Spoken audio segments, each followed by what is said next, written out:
असफलता एक चुनौती है, इसे स्वीकार करो।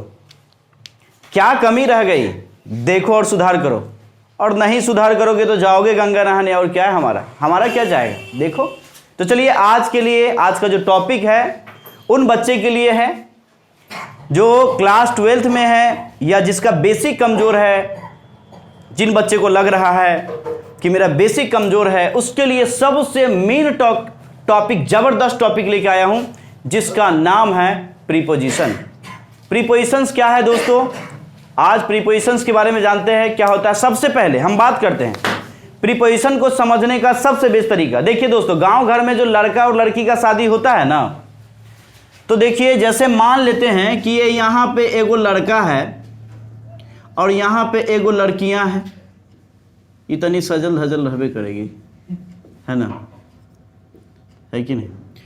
अब ये क्या है कि ये दोनों का जो शादी का बाद सेट होता है, तो सेट करने वाला जो होता है उसका कुछ ना कुछ तो नाम होगा दोस्तों। चलिए नाम छोड़ देते हैं, जो सेट करने वाला है गांव घर में क्या कहते हैं दोस्तों, उसको कहते हैं अगुआ। क्या कहते हैं दोस्तों, अगुआ। क्या कहते हैं, अगुआ। अब बात करते हैं दोस्तों, तो जब दो लोगों को सेट कराने वाला जो अगुआ होता है, उसी को किताब के भाषा में दोस्तों प्रीपोजिशन कहते हैं।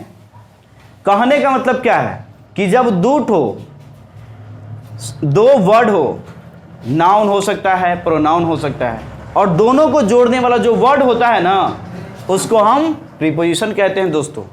चाहे कोई भी सेंटेंस उठाइए, उसमें अगर नाउन और प्रोनाउन को जोड़ रहा है, उसको हम प्रीपोजिशंस कहते हैं दोस्तों।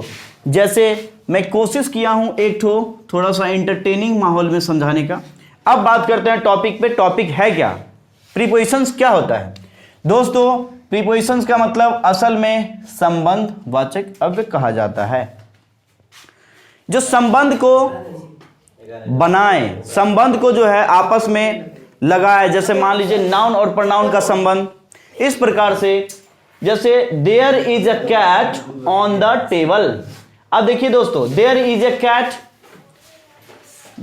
Cat on the table. अब इसमें जो ऑन है दोस्तों, ये टेबल को कैट से कनेक्ट कर रहा है, मतलब टेबल से कैट को संबंध सूचित कर रहा है। तो बिल्ली जो है टेबल के ऊपर है, there is a cat on the table. देखिए दोस्तों, इसी प्रकार से आई एम राइटिंग, मैं लिख रहा हूं विथ अ पेन। किससे लिख रहा हूं दोस्तों, कलम से। तो इसमें पेन जो है इसको जोड़ रहा है किससे, तो जो आप हाथ से लिखते हैं, आप जोड़ कौन रहा है, विथ जोड़ रहा है, तो इसमें विथ जो है प्रीपोजिशन हुआ दोस्तों। इसी प्रकार से ही इज गोइंग टू। अब जैसे ही इज गोइंग, वह जा रहा है, हिम अब कहां जा रहा है, तो उसके यहां जब जाता है तो जाने के लिए जो मतलब उसमें जोड़ने वाला जो है वो प्रीपोजिशन है, और उसमें टू है। तो दोस्तों मैं अभी सिर्फ ये बताया हूं कि जब एक स्थान से दूसरे स्थान तक परिवर्तन करने में जो एक ठो वर्ड का इस्तेमाल किया जाता है दोस्तों, उसको प्रीपोजिशन कहते हैं। जैसे दोस्तों पहले वाले में इमेजिन किए हैं, ऑन है प्रीपोजिशन, दूसरा वाला में विथ है, तीसरा वाला में टू है, और इसी को हम लिख दिए हैं दिस इज आर। अब देखिए दोस्तों, this is called preposition.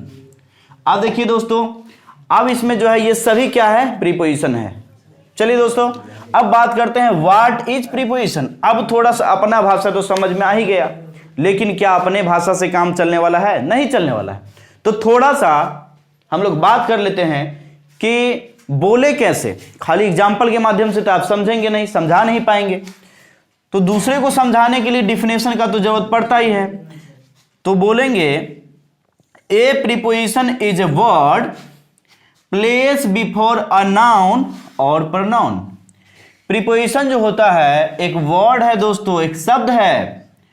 Place का मतलब होता है स्थान, बिफोर अ नाउन और प्रोनाउन, जो नाउन और प्रोनाउन के पहले आकर के, बिफोर का मतलब दोस्तों पहले, जो नाउन और प्रोनाउन के पहले आकर के वहां पर बैठल रहता है जोड़ने के लिए।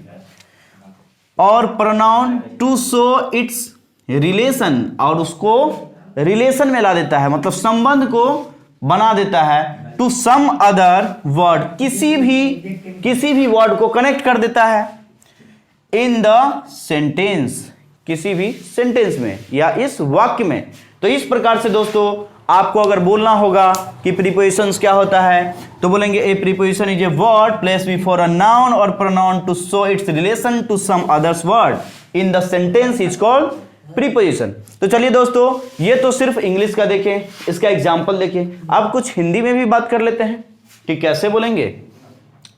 प्रीपोजिशन वह शब्द है दोस्तों, प्रीपोजिशन वह शब्द है जो किसी नाउन और प्रोनाउन के पहले आकर उस नाउन और प्रोनाउन या नाउन और प्रोनाउन का संबंध वाक्य में प्रयुक्त किसी अन्य शब्द या शब्दों से कराता है। दोस्तों हम पहले बोल चुका हूं, जब नाउन और प्रोनाउन या नाउन या प्रोनाउन दोनों के बीच में संबंध ऐसा संबंध बनाता है ताकि उसमें जो है एक अलग सेंटेंस क्रिएट हो सकता है। जैसे दोस्तों मान लीजिए कि इन का मतलब होता है दोस्तों में, इनटू मतलब में, ऑन मतलब पर, एट मतलब में और पर, टू मतलब की ओर। तो दोस्तों ये सब तो कुछ एग्जाम्पल है, तो हम लोग अभी सिर्फ और सिर्फ डिफिनेशन कुछ एग्जाम्पल के बारे में बात किए हैं दोस्तों।